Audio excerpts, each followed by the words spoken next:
The storm had turned the world into a symphony of violence, each raindrop a percussion against the canvas wagon cover that sheltered Evangeline Thorne from certain death. Her swollen belly pressed against the rough wooden planks as she curled into the smallest space possible, her threadbare shawl offering little warmth against the autumn chill that seeped through every crack and crevice. She had not meant to trespass. The wagon had appeared abandoned in the grove of cottonwoods, its owner nowhere to be seen when exhaustion finally claimed her ability to walk another step.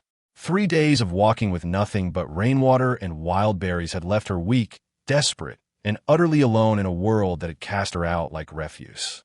If you want to see how this impossible situation unfolds, hit subscribe because you won't believe what happens next.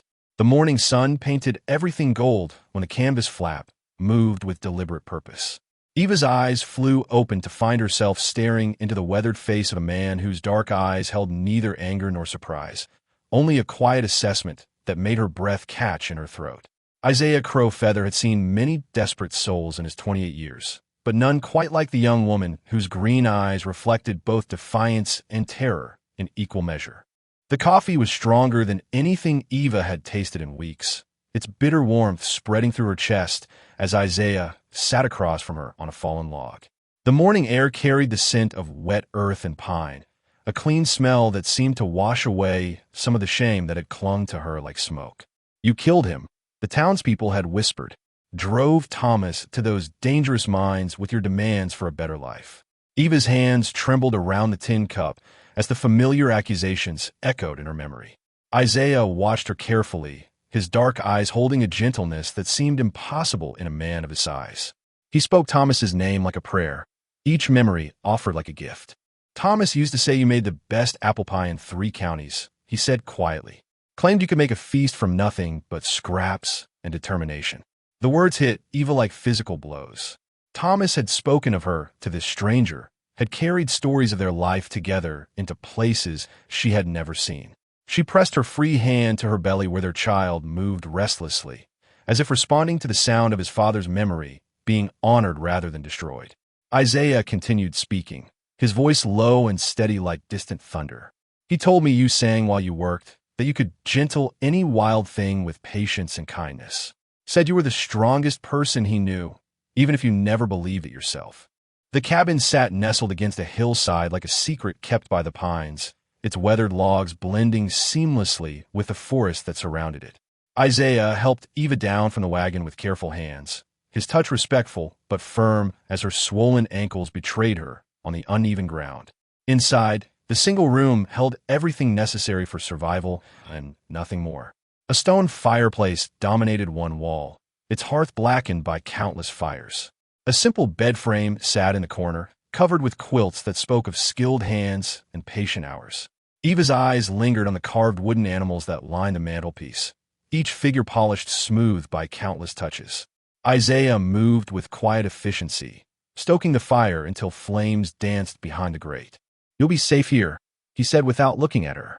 "No one comes this far into the hills except me. The nearest neighbor is 2 days' ride." Eva sank into the single chair, its seat worn smooth by use. The baby shifted restlessly within her, as if sensing the change from constant movement to sudden stillness. She watched Isaiah arrange blankets on the floor near the fire, creating a makeshift bed for himself. "I can't ask you to give up your own bed," she protested weakly. Isaiah's smile held no trace of impropriety, only the same gentle kindness she had seen when he first discovered her. "Thomas would have my hide if I let his wife sleep anywhere but safely," he replied simply. 3 days of shared meals had created a rhythm between them, a careful dance of politeness that gradually warmed into something approaching friendship. Eva watched Isaiah's hands as he carved another small animal from a piece of pine, his fingers moving with the same gentle precision he used for everything else. "My mother was Cherokee," he said quietly, not looking up from his work. "My father was a trapper who stayed long enough to give me his name and nothing more." Thomas was the first person who never saw that as something shameful. Eva set down her mending, understanding flooding through her like recognition. She had been cast out for circumstances beyond her control, just as Isaiah lived forever between 2 worlds that would never fully accept him. "Thomas found you working at the Carson Ranch," she said, remembering fragments of her husband's stories. Isaiah nodded, his knife pausing in its careful work. I was 14, angry at everything and everyone. The other hands made sure I knew I didn't belong. Thomas took me aside one day, taught me to rope cattle properly instead of just watching me fail. Never said a word about my blood or my anger, just showed me how to be better. The carved deer in his palm was perfect in its simplicity, each line flowing into the next with natural grace. Eva understood, then, that Isaiah's hands created beauty from nothing, just as Thomas had created acceptance from prejudice. The baby's movements had grown stronger with each passing day, tiny fists and feet pressing against Eva's ribs with increasing urgency. She watched Isaiah construct a cradle from pine boards, his movements deliberate and sure as he shaped each piece with the patience of a man who understood that some things could not be rushed. "You don't have to do this," Eva said from her place by the fire, though her voice held no real protest.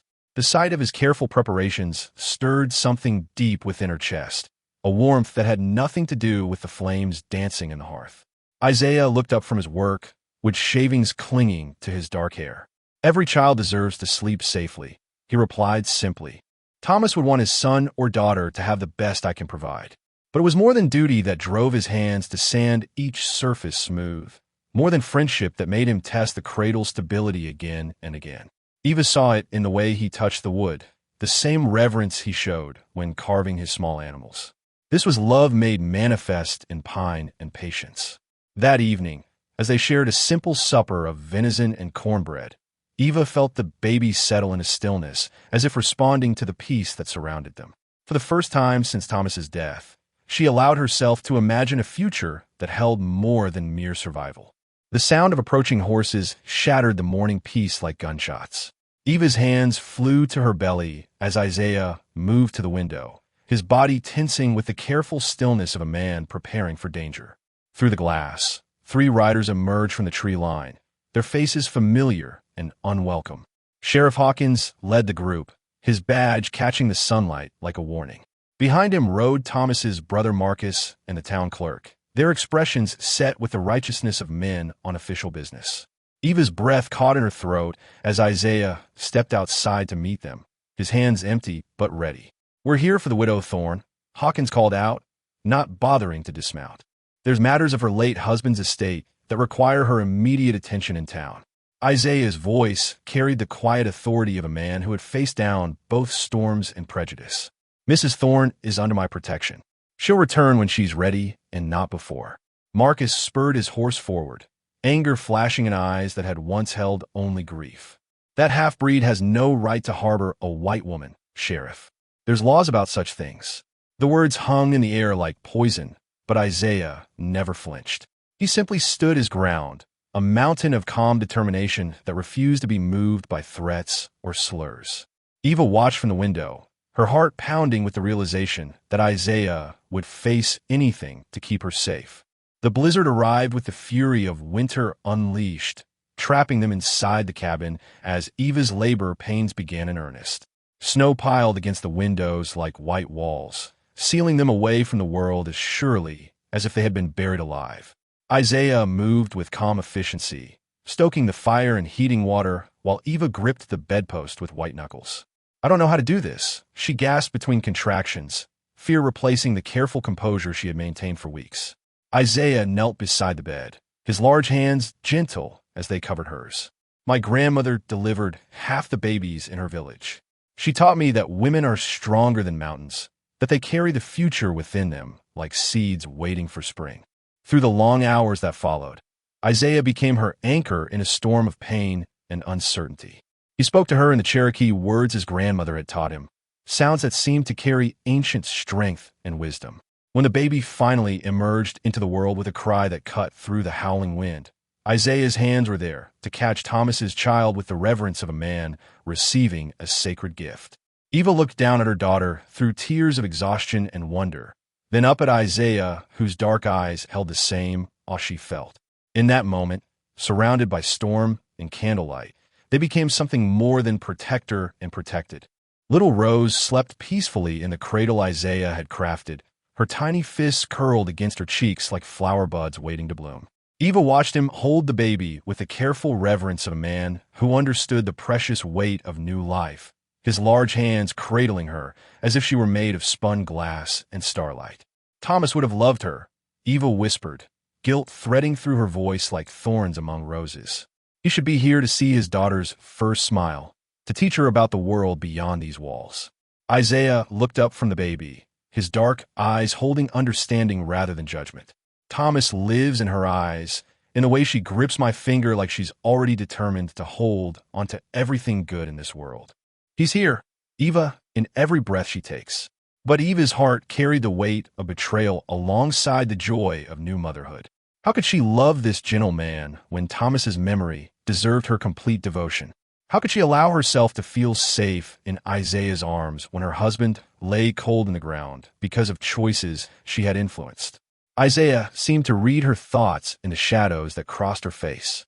Love doesn't diminish when it's shared, he said quietly. Thomas knew that better than anyone.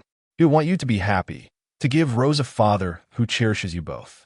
Spring's arrival brought more than wildflowers and warmer days.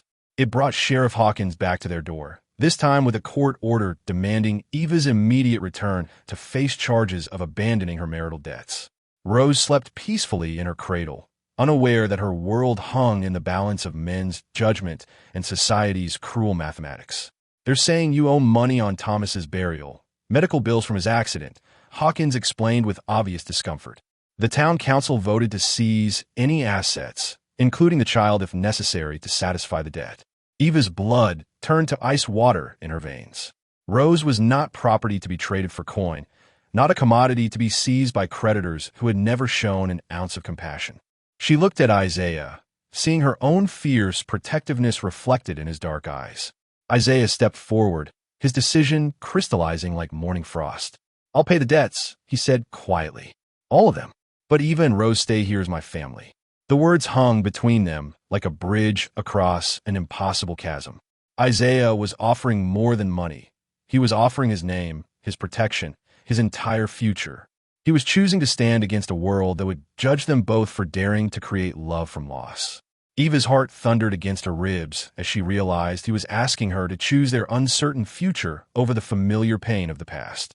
The town square fell silent as Isaiah and Eva approached, Rose bundled against her chest like hope wrapped in warm blankets.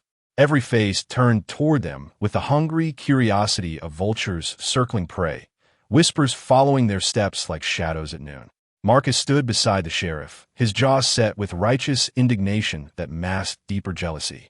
Isaiah's voice carried across the square with quiet authority. I'm here to settle Thomas Thorne's debts and claim his widow and child as my own family. Any man who has issue with that can speak now or hold his peace forever. Marcus stepped forward, his face flushed with anger. You have no right, half-breed. That child carries Thorne blood, not yours. She belongs with her father's family, not some savage who thinks money can't buy what he wants. Eva found her voice then, stronger than she had felt in months. Thomas chose Isaiah as his closest friend, trusted him above all others. He would want his daughter raised by a man of honor, not by those who speak of her like property to be claimed. The crowd murmured uneasily as Eva continued, her words cutting through prejudice like sunlight through storm clouds. Isaiah Crowfeather has shown me more kindness than this town ever offered. He delivered my daughter when you would have left us to die. Rose will know love, not just blood. The ceremony took place at sunset beneath the ancient cottonwoods where Eva had first found shelter in Isaiah's wagon. Pastor Williams had agreed to perform the service after Eva's impassioned speech in the town square, moved by her courage and Isaiah's unwavering devotion. Rose gurgled contentedly in the arms of Mrs. Henderson, the only townsperson brave enough to witness their union. Isaiah wore a simple white shirt and his best pants, while Eva had fashioned a dress from fabric he had quietly purchased weeks ago, as if he had always known this day would come. When they joined hands, Eva felt Thomas's blessing like warm sunlight on her face, his memory no longer a burden but a bridge to the future. I promised to love Rose as my own daughter, to honor Thomas's memory by protecting what he cherished most, Isaiah said, his voice steady as mountain stone. Eva's response came from the deepest part of her heart. I promise to build a life worthy of the love you've shown us, to teach Rose that true strength comes from kindness, not conquest. As they kissed to seal their vows, Rose laughed with pure delight, as if she understood that her world had just become complete. The three of them walked toward their cabin as stars began to emerge in the darkening sky. A family forged not by blood alone, but by choice, courage, and the quiet miracle of love found in the most unexpected places. Have you ever found belonging in unexpected places? Tell us about your moment of acceptance in the comments. The name hit Isaiah like a physical blow, stopping his careful assessment of the desperate woman before him. Thomas Thorne had been dead for 3 months now, crushed in a mind collapse that had taken half the town's hope with it. This trembling girl with her swollen belly and haunted eyes was the wife Thomas had spoken of with such tenderness around countless campfires. "Eva," he said quietly, and watched her flinch as if her own name were a weapon turned against her. "Thomas told me about you. Said you had hair like autumn leaves and a spirit stronger than mountain granite." She pressed herself deeper into the corner of his wagon, protective hands cradling her belly where Thomas's child grew despite the father's absence. "You knew my husband," she whispered, the words carrying both hope and terror in equal measure. Isaiah nodded slowly, understanding flooding through him like dawn breaking over dark hills. "Thomas was my closest friend, closer than any brother blood could have given me. He spoke of you every night, counted the days until he could return home to you and the baby you carried." The tears came then, silent and devastating as autumn rain. Eva's composure crumbled under the weight of hearing Thomas's love spoken aloud by this gentle stranger who had found her at her most desperate moment. Isaiah waited patiently, understanding that grief required its own time and could not be rushed like breaking horses or building fires.